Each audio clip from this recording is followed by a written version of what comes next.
वो विशाल परिसर भावनावशेष बयान करते हैं उन अलग अलग युगों की कहानी जिन युगों में यहाँ की विभिन्न भावनाओं का निर्माण हुआ। मैं भी बिहार के नालंदा में हूँ और नालंदा आने का हमारा मकसद ये समझना है कि बीते कई वर्षों से ये डिमांड चल रही थी कि नालंदा का जो साइट म्यूज़ियम है जो 1917 में बना था, जो कि अंग्रेज़ों के समय का था, उसमें उसको रिस्टोर किया जाए क्योंकि उसकी हालत जो थी वो ठीक नहीं थी। वो जो बिल्डिंग है, हेरिटेज बिल्डिंग, उसकी स्थिति ख़राब थी। तो हम ये समझने के लिए आए हैं कि जब आर्कियोलॉजिकल सर्वे ऑफ इंडिया जो है बीते कुछ सालों से उसके रिस्टोरेशन और रेनोवेशन का काम कर रहा है, और जब इस 18 मई को इंटरनेशनल म्यूज़ियम डे के दिन उसका इनॉग्रेशन होने वाला है, तो वहाँ पर किस तरीके की तब्दीली की गई है, क्या नए ट्रांसफॉर्मेशन वहाँ किए गए हैं, और इस बार म्यूज़ियम में किस तरीके का आउटले और डिस्प्ले फीचर जो है वो एएसआई करने जा रही है।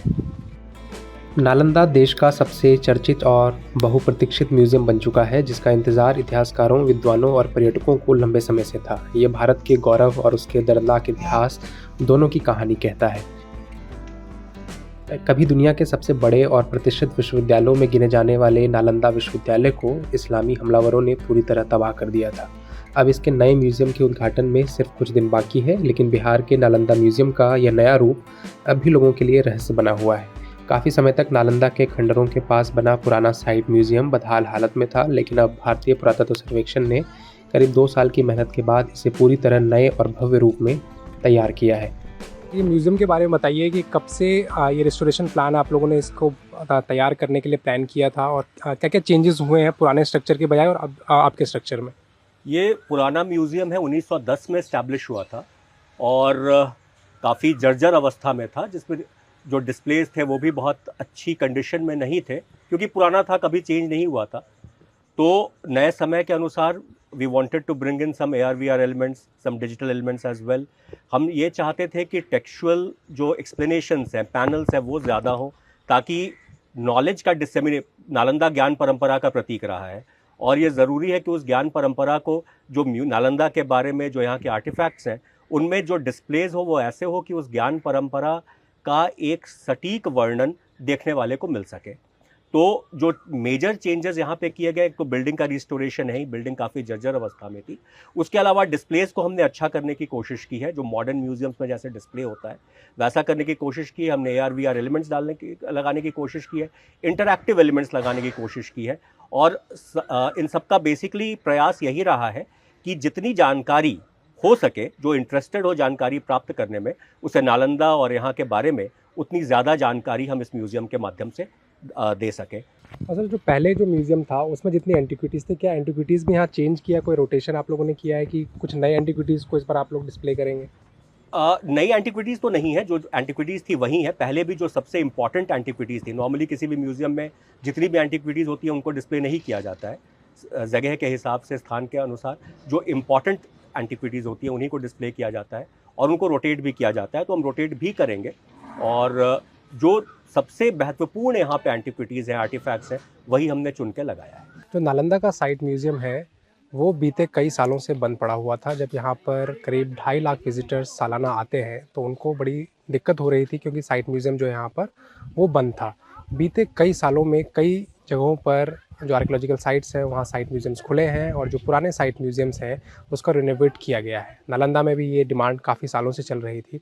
जब हमने साइट म्यूज़ियम को रिनोवेट करने वाली जो टीम है उसके जो हेड हैं डॉक्टर वसंत स्वर्णकार, उनसे जब मैंने बात की दिल्ली हेडक्वार्टर में, तो उन्होंने बताया कि इस बार डिस्प्ले में और जो लाइटिंग है उस पर ख़ास ध्यान दिया गया है ताकि जब विज़िटर वहाँ विज़िट करे तो उसको नालंदा का जो पूरा इतिहास है, जिसमें किस तरीके से विश्वविद्यालय यहाँ पर बना, किस तरीके की वहाँ गहमा गहमी उस वक्त हुआ करती थी, वहाँ पर कितने बच्चे पढ़ा करते थे, क्या टीचर कितने थे, तो सारा इतिहास एक ही जगह पर मिलेगा। और उनका ये भी कहना था कि नालंदा के जो खंडहर है जहाँ पर अभी मैं खड़ा हूँ, वो घूमने के बाद जब विज़िटर्स म्यूज़ियम में जाएंगे तो उनको एक हॉलिस्टिक अप्रोच में नालंदा का पूरा इतिहास जानने को मिलेगा। और नालंदा साइट म्यूज़ियम के भीतर एक नया टेम्प्रेरी सेटअप जो है वो भी ASI द्वारा बिल्ड किया गया है, जिसमें 270 डिग्री की एक स्क्रीन होगी और जहाँ पर 10 मिनट की जो डॉक्यूमेंट्री है वो दिखाई जाएगी, जिसमें नालंदा के पूरे इतिहास का विवरण होगा। हमने, आप इस तरफ देख रहे, इमर्सिव सेंटर भी एक बनाया, एक्सपीरियंस सेंटर बनाया है, जहाँ पे एक ऑडियो विजुअल फॉर्मेट में जो बहुत सहज ग्राह्य होता है किसी के लिए भी, उसमें नालंदा के इतिहास को हमने 10 मिनटों की एक फिल्म में संजोने का प्रयास किया है, जिसमें एक बर्ड्स आई व्यू कह सकते हैं कि नालंदा का, और ये कितना ग्लोरियस इसका इतिहास रहा है। नालंदा विश्व के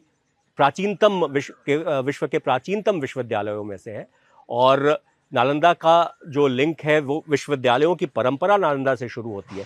किस तरीके से सर आप लोगों ने प्लान किया ये नया म्यूज़ियम?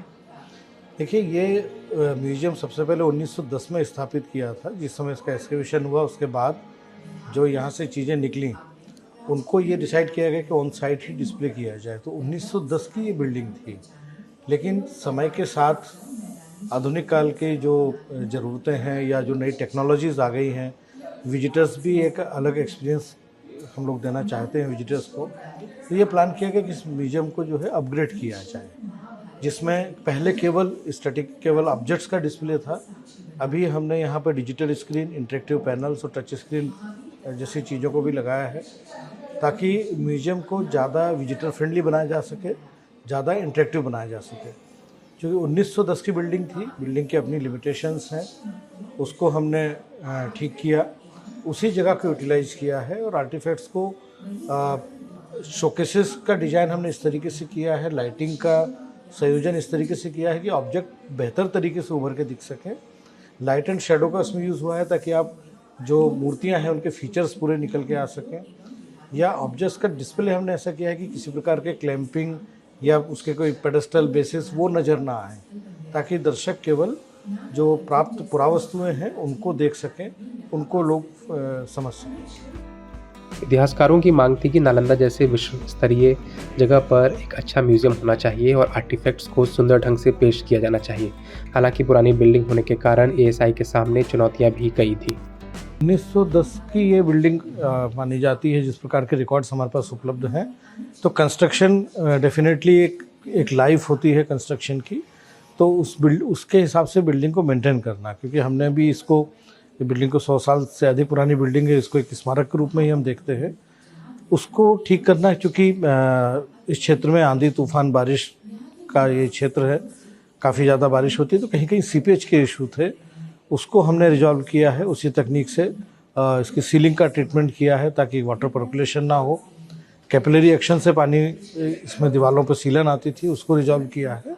फ्लोरिंग हमने चेंज की है ताकि नए लुक में हम इसको जो डिस्प्ले है, आप देखेंगे कि सीलिंग, शोकेस और जो फ्लोर है, इसको एक कॉम्बिनेशन में लिया है ताकि किसी प्रकार का कोई ऑब्स्ट्रक्शन ना हो, वो तीनों चीज़ें एक दूसरे से मैच हों और लोग जो डिस्प्ले है उसको लोग अप्रिशिएट कर सकें। पूरे देश में 52 आर्कियोलॉजिकल साइट म्यूज़ियम्स हैं, और अंग्रेज़ों के ज़माने से ही जब अलेक्जेंडर कनिंघम ने एएसआई की स्थापना की और जब यहाँ पर आर्कियोलॉजिकल साइट्स का एक्सकवेशन चल रहा था, तो आइडिया ये था कि हर साइट के पास जो है एक साइट म्यूज़ियम तैयार किया जाए, ताकि वहाँ से एक्सकेवेटेड मटेरियल्स जो मिल रहे हैं वो वहीं के म्यूज़ियम में रखा जाए। तो ये नालंदा का म्यूज़ियम है, 1917 में ये बनकर तैयार हुआ था और लोगों के लिए खोला गया था। फिर आज़ादी के बाद एक बार और इसका रेस्टोरेशन का काम हुआ, और सबसे बड़ा रेस्टोरेशन का काम बीते कुछ सालों से यहाँ चल रहा था। जब हमने अंदर इसका दौरा किया तो पता चला कि किस तरीके से इस बार जो डिस्प्ले किया गया है वो पुराने म्यूज़ियम से बिल्कुल अलग होगा, और जिसमें जो इसको यूज़र फ्रेंडली बनाया जाएगा, जो विज़िटर फ्रेंडली बनाया जाएगा। इसमें कुल 4 गैलरीज़ हैं, जिसमें इसके यहाँ के आर्किटेक्चर, यहाँ का जो यूनिवर्सिटी किस तरीके का था, यहाँ की स्थापत्य कला क्या थी, यहाँ का जो स्टोन एंटिक्विटीज़ है वो किस तरीके का है, वो यहाँ पर जो है पेश किया गया है। करीब 300 से ज़्यादा एंटिक्विटीज़ को यहाँ पर रखा गया है, और सबके साथ जो कैप्शंस हैं वो इंटरेस्टिंग तौर पर जो है वो लगाए गए हैं, ताकि जो लोग यहाँ विज़िट करें उनको ठीक ढंग से उस एंटिक्विटी के बारे में और इतिहास के बारे में सही जानकारी मिल पाए। इसमें कितनी गैलरीज़ हैं और उन गैलरीज़ में क्या क्या आप लोग शोकेस कर रहे हैं? इसमें मुख्यतः 4 गैलरी है। ये देखते हैं, गैलरी 1 है, इसमें जो स्टोन स्कल्पचर्स हैं उसका डिस्प्ले है, जो यहाँ से खुदाई में जो पत्थरों की जो मूर्तियाँ निकली हैं, प्लस एक इंट्रोडक्टरी गैलरी के रूप में आप इसको देख सकते हैं, जिसमें ये फिल्म हम लोग पूरे नालंदा साइट के बारे में बताती है। कुछ इंटरेक्टिव पैनल्स हैं जो जानकारी देते हैं। दूसरी गैलरी है गैलरी नंबर 2 हम जिसको आप बोल सकते हैं, उसमें जो टेराकोटा फिगरिन्स हैं, जो यहाँ के ऑब्जेक्ट्स हैं वो निकले हैं, प्लस नालंदा का जो विश्वविद्यालय का स्थापत्य था उसको डॉक्यूमेंट्रीज, शॉर्ट फिल्म और पोस्टर के माध्यम से दिखाया गया। तो उसमें कॉम्बिनेशन है दोनों चीज़ों का डिस्प्ले करते हुए। थर्ड गैलरी में हमने बात की है कि विश्वविद्यालय में किस प्रकार का जीवन था, विद्यार्थी कैसे रहते थे, शिक्षक कैसे होते थे, सिलेक्शन प्रक्रिया क्या थी, और किस जो विहार हैं जहाँ पे लोग रहते थे उस दिखाया है। क्या क्या विषय यहाँ पढ़ाए जाते थे नालंदा विश्वविद्यालय में, लोग उसके बारे में जान सकते हैं। चौथी गैलरी हमारा एक इंटरेक्टिव गैलरी है जिसमें टच स्क्रीन डिस्प्ले, उसमें विभिन्न प्रकार की जो इन्फॉर्मेशन है विश्वविद्यालय के बारे में, यहाँ के रिमेन्स के बारे में, उत्खनन का इतिहास, आर्काइवल फोटोग्राफ्स हमने उसमें दिए हैं ताकि लोग देख सकें कि कैसे ये रिमेन्स ASI ने वर्षों की मेहनत के बाद उत्खनन करके इनको निकाला है और आज ये लोग इसको विश्व विरासत स्थल के रूप में देख पा रहे हैं। ASI ने म्यूज़ियम की प्लानिंग के लिए IIT दिल्ली के साथ MOU साइन किया था। 11 मई को साइट के इंस्पेक्शन के वक्त प्रोफेसर सब्यसाची और आकाश जोरी भी उपस्थित थे, जिन्होंने अहम भूमिका निभाई है। ये काफ़ी पुरानी बिल्डिंग है म्यूज़ियम की, उस हिसाब से थोड़ा आउटडेट हो चुका था और हमें लगा कि यहाँ काफ़ी कुछ इंटरेस्टिंग स्टोरीज़ हैं, नैरेटिव्स हैं, डिटेल्स हैं जो कैप्चर नहीं हो रहे थे।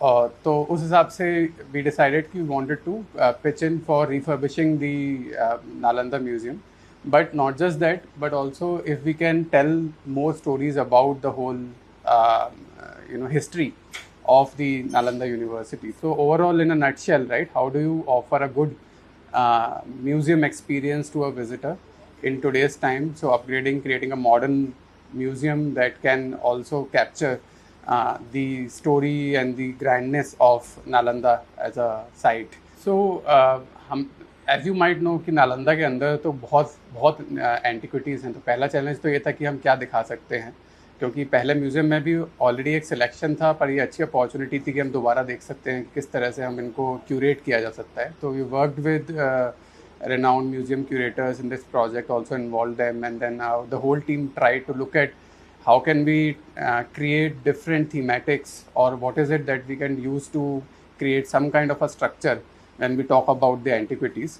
तो एक तो हमने materials के साथ में we have played, right? So one gallery, for example, will show all the antiquities which are built in stone. Another gallery might be bronze, and so on. So that is one thing which happened. And then other aspects, for example, one gallery also has a thematic where we talk about the architecture and buildings of Nalanda.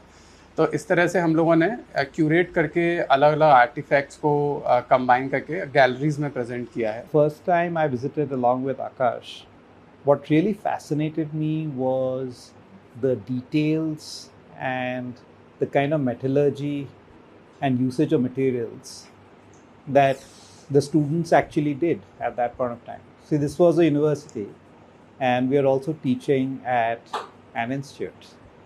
So that was between the 5th to the 12th century, and here we are sitting in a 21st century. Same country, same subcontinent, I would say.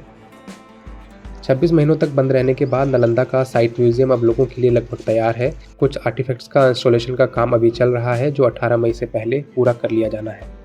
Basically जो यहाँ पे आप लोग देख रहे हो, जो sculptures है, इसका जो इंस्टॉलेशन डायरेक्टली हम लोग ही किया, include along with the pattern भी हम लोगों का ही कॉन्सेप्ट है.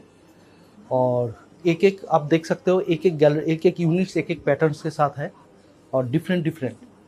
ये मेरा टीम है जो एक्चुअली ग्राउंड वर्क करते हैं. इसको बनाने के लिए बड़ा प्रीसियस, इवन बहुत माइम काम है इसका. आप देख सकते हो जो छोटा जो स्कल्पचर है वो लगता है हवा में है, बट उसके पीछे जो स्ट्रिंग है वो बड़ा पतला है, जैसे वो बोलता है 2 mm 3 mm, different size of it is depend on the sculptures of weights and size. This type of work is the time taking job. It is not the आया और करके चले गए. No, it is not. बहुत सारे लोग question कर रहे हैं ये भी कि जो तय समय सीमा आप लोगों ने रखी थी, उस तय समय सीमा में आप लोग इसको पूरा नहीं कर पाए. उसके क्या रीजंस थे लेट होने के? देखिए, मैंने आपको जैसे बताया कि बिल्डिंग बहुत पुरानी बिल्डिंग है. ये 1910 की बिल्डिंग है, 100 साल से ज़्यादा पुरानी बिल्डिंग है. तो जब इनिशियल प्लान किया गया, म्यूजियम तो दर्शकों के लिए खुला हुआ था. तो जब प्लानिंग की गई तो क्योंकि डिस्प्ले थे, शोकेसेस, वॉल शोकेसेस वगैरह थे, तो उस समय की जब हमने इसको डिसमेंटल किया नए सिरे से करने के लिए, तब पता लगा कि बिल्डिंग के क्या इश्यूज़ हैं। तो पहले ये डिसाइड किया गया, चूँकि जब डिस्प्ले करना है तो पहले बिल्डिंग को कंजर्व कर लिया जाए, उसके बाद फिर हम डिस्प्ले करें, ताकि वो इश्यूज़ हमारे रिजॉल्व हो सकें।